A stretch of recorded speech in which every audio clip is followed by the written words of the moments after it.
أهلا بيكم في قناة فيلميزو. بيبدأ الفيلم مع بنت اسمها فيرونيكا واللي بيكون عندها 17 سنة، وبتكون بتعمل اختبار الحمل في حمامات المدرسة، وبيطلع الاختبار إيجابي. فبتتصدم فيرونيكا وبيقع منها الاختبار في الحمام، وفي اللحظة دي بتدخل بنت اسمها بيلي وبتاخد اختبار الحمل ده، وبتخرج وراها فيرونيكا وبتكون خايفة إن بيلي تفضحها في المدرسة. وبعد شوية بتقابلها وبتسألها بيلي عن اختبار الحمل، وبتقول لها بيلي إن هي مش هتقول لأي حد على الموضوع ده عشان علاقة الصداقة اللي كانت ما بينهم. وبعدها فيرونيكا بترجع على البيت وبتبدأ تدور على النت على عيادات طبية بتعمل عمليات إجهاض للجنين للبنات اللي عمرهم أقل من 18 سنة، وبتلاقي عيادة موجودة في ولاية نيو مكسيكو. فبتتصل بالعيادة وبتتأكد منهم إنهم بيعملوا العمليات دي من غير ما يعرفوا أهل البنت اللي هتعمل العملية، وبتشوف معاها فلوس قد إيه عشان المصاريف. لكن الفلوس اللي مع فيرونيكا بتكون قليلة ومش هتكفي تكاليف الرحلة والعملية، وبكده هي محتاجة مساعدة حد. فبتجهز شنطتها وبتقول لأمها إنها هي هتروح تقعد عند صاحبتها إيميلي 3 أيام. ولما بتوصل فيرونيكا بيت إيميلي بتلاقي 2 من صحابها موجودين في البيت، وقبل ما فيرونيكا تحكي لهم عن مشكلتها بيحكوا لها إن عمال النظافة لقوا اختبار حمل في صندوق الزبالة بتاع المدرسة ونزل صورته على موقع المدرسة. وطبعا بعد اللي حصل ده فيرونيكا مش هينفع تحكي لهم أي حاجة، فبتكلم صاحبها كيفن وبتطلب تقابله، وبيجي الليل وفيرونيكا بتقابل كيفن في المطعم وبتحكي له عن كل اللي حصل. فبيعتذر كيفن لفيرونيكا لأنه هو السبب في الحمل ده، وبيطلع من جيبه خاتم غالي جدا وبيعرض عليها الجواز قدام كل الموجودين. فبتاخد خاتم الجواز من كيفن وبتقول له إن هي هترد عليه بعد 3 أيام. وبعدها فيرونيكا بتكون محتارة جدا ومش عارفة تعمل إيه، لأنها مش لاقية حد من صحابها ممكن يقدر يساعدها.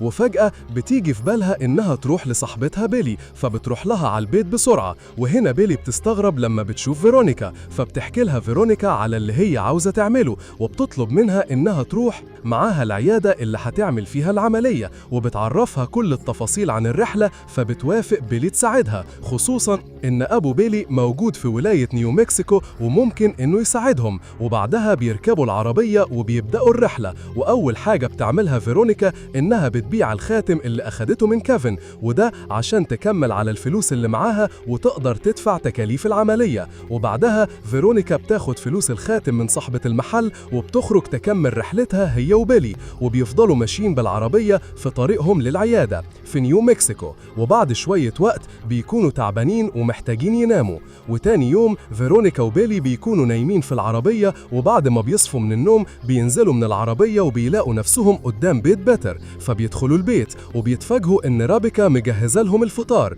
لكن فيرونيكا بتطلب من بيتر انهم يكملوا طريقهم لانه ما عندهمش وقت. فبيقول لها بيتر انهم هيمشوا بعد الفطار على طول، وبيقعدوا يفطروا. وبعدها بتقوم بيلي عشان تستخدم الحمام، وبيتر بيقوم هو كمان عشان يجيب لهم قهوة. وبتستغل رابيكا ان هي قاعدة مع فيرونيكا لوحدها وبتتكلم معاها عن اضرار عمليات الاجهاض. فبتستغرب فيرونيكا من كلامها، لكن وسط الكلام تقع بلسانها وبتعرف ان كيفن اتصل بيها وهي نايمة، ورابيكا هي اللي ردت عليه واتكلمت معاه وعرفت منه حكاية الإجهاض. وفي الوقت ده بيلي بتدخل أوضة من أوض البيت وبتكتشف ان بيتر ومراته أعضاء في جمعية خاصة ضد عمليات إجهاض الأطفال. وفجأة بتلاقي بيتر واقف وراها، فبتصرخ جامد وبتجري منه وبتطلب من فيرونيكا تاخد مفاتيح عربية بيتر ويخرجوا من البيت، وبيركبوا العربية بسرعة وبيهربوا بيها. لكن بيتر بيروح وراهم بالأتوبيس بتاعه وبيتكلم معاهم في مكبر الصوت، وبينصح فيرونيكا ما تعملش العملية دي لأن هي ممكن ما تخلفش تاني.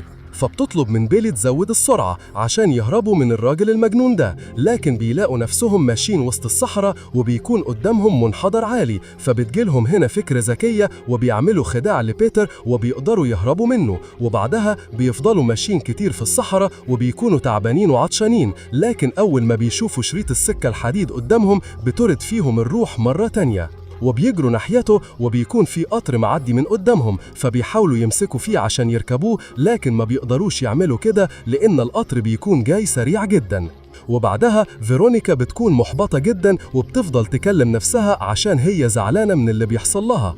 لكن بيلي بتعرفها إن في محطة أتوبيس وراها، فبيروحوا على هناك بسرعة، لكن بيلاقوها فاضية وما فيهاش أي حد. وبتشوف فيرونيكا مكتب تأجير عربيات جنب محطة الأتوبيس، فبتروح على هناك وبتخبط على الباب جامد لحد ما بيفتح لهم صاحب المكتب، وبيكون اسمه بوب. وبيكون بوب قلقان منهم وبيسألهم مين اللي دلهم على مكانه، فبتقول له فيرونيكا إنهم تايهين في الطريق، وبتطلب منه يوصلهم لولاية نيو مكسيكو. فبيطمن لهم بوب وبيدخلهم المكتب وبيقفل الباب عليهم وبيسألهم هم مين وعاوزين يروحوا نيو مكسيكو ليه.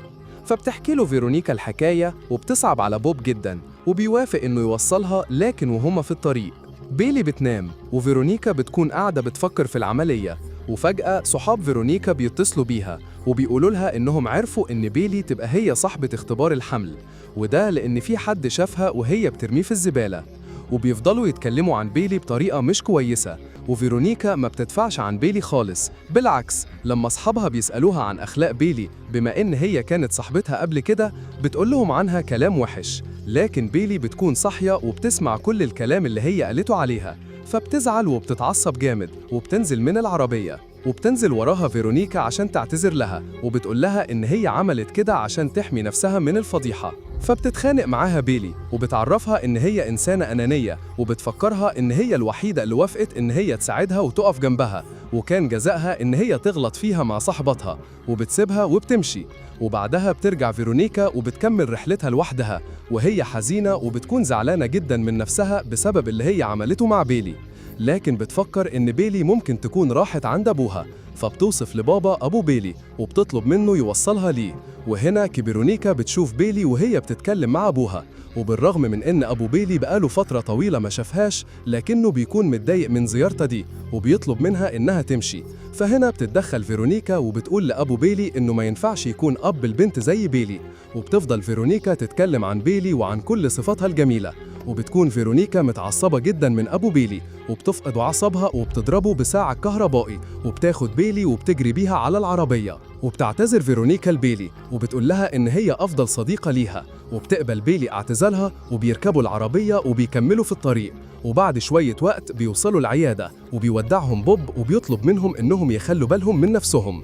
لكن بتتفاجئ فيرونيكا إن كيفن بيكون مستنيها في العيادة، وبيحاول كيفن من إنه يمنعها تعمل العملية دي، لكن فيرونيكا بتكون رافضة منه أي كلام، خصوصاً بعد ما كيفن اتكلم مع ريبيكا مرات بيتر وحكى لها قصتها. فبيهددها كيفن بإنه هو هيفضحها في المدرسة كلها، وهيقول لكل الناس على حكاية اختبار الحمل وعملية الإجهاض. فبتعرف فيرونيكا إن هي ما بقاش يهمها إن أي حد يعرف حكايتها، وبتطلب منه يمشي ويسيبها في حاله. وبعدها فيرونيكا بتدخل أوضة العمليات وبتعمل العملية، وبعد العملية بتخرج من العيادة وبتروح لبيلي وبتحضنها، وده لأنها وقفت جنبها. وبعدها كل واحدة فيهم بتكلم أمها عشان تطمنها عليها. وبيجي الليل وفيرونيكا بترجع على البيت وبتحكي لأمها على كل اللي حصل. ومع إن أم فيرونيكا بتكون زعلانة منها عشان خبت عليها، إلا إنها بتاخدها في حضنها عشان هي مرت بتجربة صعبة جدا. وتاني يوم في المدرسة بتقابل صحابها وبتقول لهم إن هي صاحبة اختبار الحمل مش بيلي، وبتحكي لهم على كل اللي حصل معاها. فبتصعب عليهم جدا وبيسألوها مين اللي ساعدها في كل ده. فبتبص فيرونيكا ناحية بيلي وبتقول لهم إن هي اللي ساعدتها في كل ده، وهي أفضل صديقة ليها في الدنيا، وبتروح لها وبتقعد معاها. وبس كده بيخلص الفيلم. لو عجبكم الفيلم دوس لايك واشتراك في القناة. سلام.